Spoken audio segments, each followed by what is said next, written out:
بسم اللہ الرحمن الرحیم۔ ناظرین، 62 ویلاگ ہے اور آج کی یہ تیسری قسط ہے، اور واقعہ ہمارے ساتھ بیان حضرت ابراہیم علیہ السلام کے آتش کدا سے نکلنے کا، یہ ہیڈنگ ہے۔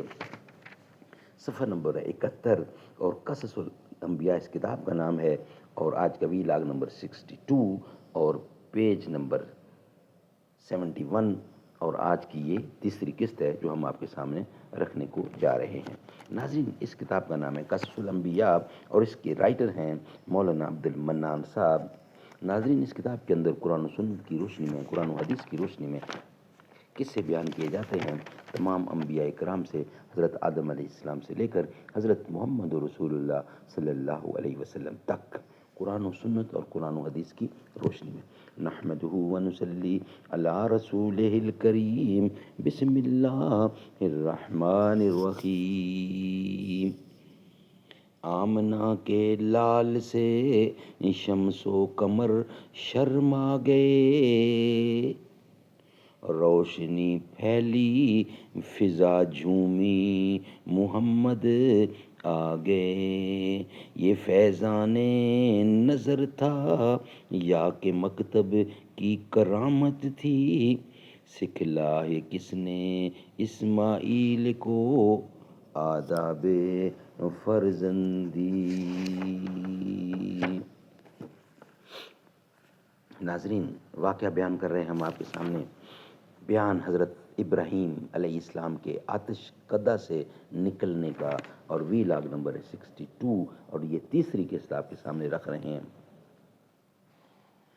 جب وہ تمام کام سے فراغت پا چکی تو اسی وقت اللہ تعالیٰ نے حضرت جبرائیل علیہ السلام کو بھیجا کہ پردہ حضرت ابراہیم علیہ السلام کی آنکھوں کے سامنے سے اٹھاویں، تاکہ حضرت ابراہیم علیہ السلام وہ تمام گفتگو جو ملعون حضرت سائرہ خاتون کے ساتھ کرے سن سکیں اور ان کے تمام حالات اپنی آنکھوں سے دیکھیں۔ جب جمال مبارک حضرت سائرہ خاتون کا اس ملعون نے دیکھا تو فوراً اس نے دست درازی کا قصد کیا۔ اسی وقت اس کا ہاتھ شیل اور خشک ہو گیا۔ پھر اس نے چاہا کہ بے ادبی کرے، تب اللہ تعالیٰ کے حکم سے اپنے زانوں تک زمین میں دھنس گیا۔ جب اس کا کوئی بس نہ چل سکا تو فوراً کہنے لگا، یہ عورت تو جادوگر ہے۔ حضرت سائرہ خاتون نے اس ملعون سے کہا، اے بدبخت، میں جادوگرنی نہیں ہوں، لیکن خداوند میرا خداوند قدوس کا دوست ہے، لیکن میرا خاوند میرے اللہ کا دوست ہے، لیکن خاوند میرا خداوند قدوس کا دوست ہے جو سب کی نگہبانی کرنے والا ہے، اور میرا خاوند خداوند کریم کی درسگاہ میں دعا کرتا ہے تاکہ تو مجھے بے عزت نہ کر سکے۔ یہ سن کر اس نے توبہ کی، فی الفور ہاتھ اس کا درست ہو گیا اور زمین نے بھی اس کو چھوڑ دیا۔ پھر جب دوسری مرتبہ سائرہ خاتون کی طرف نگاہ بد سے دیکھا تو وہ اسی وقت اندھا ہو گیا۔ تب اس ملعون نے کہا کہ اے بی بی معصوم، میرے حال پر دعا کرو اور میں اس کام سے ہمیشہ کے لیے توبہ کرتا ہوں۔ جب آپ نے اللہ تعالیٰ سے دعا کی تو اس کے حکم سے اس کی آنکھیں اچھی ہو گئیں۔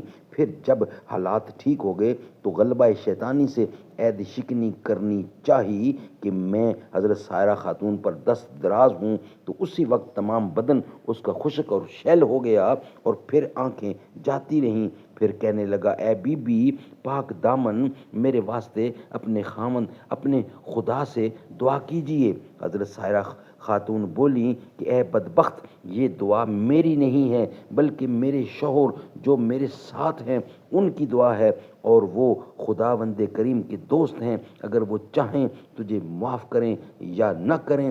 تب اس نے کہا کہ حضرت ابراہیم علیہ السلام کو یہاں لاؤ۔ پھر اس کے بلانے پر حضرت ابراہیم علیہ السلام وہاں تشریف لے گئے۔ وہ بادشاہ بولا، اے ابراہیم، مجھے معاف کیجئے، میں نے آپ پر بڑا ظلم کیا ہے اور میں اب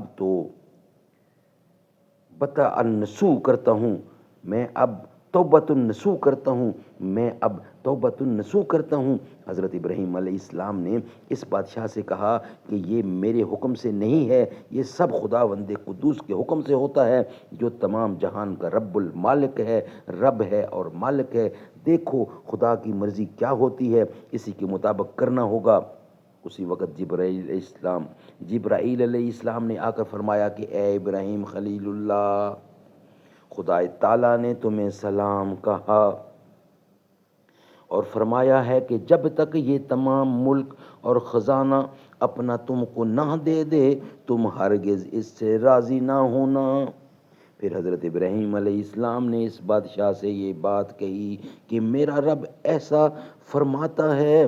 بادشاہ نے حضرت ابراہیم علیہ السلام سے جب یہ باتیں سنی، سنتے ہی تمام سلطنت اور اپنا خزانہ حضرت ابراہیم علیہ السلام کو دے دیا۔ سبحان اللہ، سبحان اللہ۔ ناظرین، یہ ویلاگ ہم یہاں ہی کمپلیٹ کرتے ہیں، انشاءاللہ نیکسٹ ویلاگ آپ کے سامنے رکھیں گے، یعنی کہ وہ ویلاگ نمبر ہوگا 63 اور اس کی قسط ہوگی چوتھی۔ یہ ناظرین تیسری قسط کمپلیٹ ہوئی ہے، انشاءاللہ اب چوتھی قسط کے ساتھ آپ کے ساتھ حاضر ہوں گے۔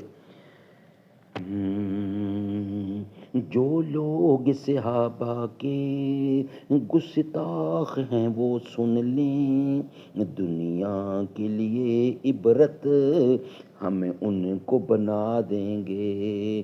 خدام محمد تھے وہ سارے صحابہ تو ہم سب ہی صحابہ کے یہ گیت سنا دیں گے۔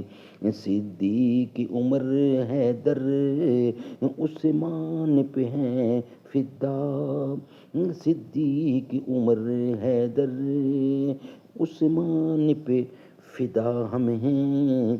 ہمیں ان کی محبت کو دل ہی میں بسا لیں گے، اصحاب کی عظمت کا ڈنکا بھی بجا دیں گے۔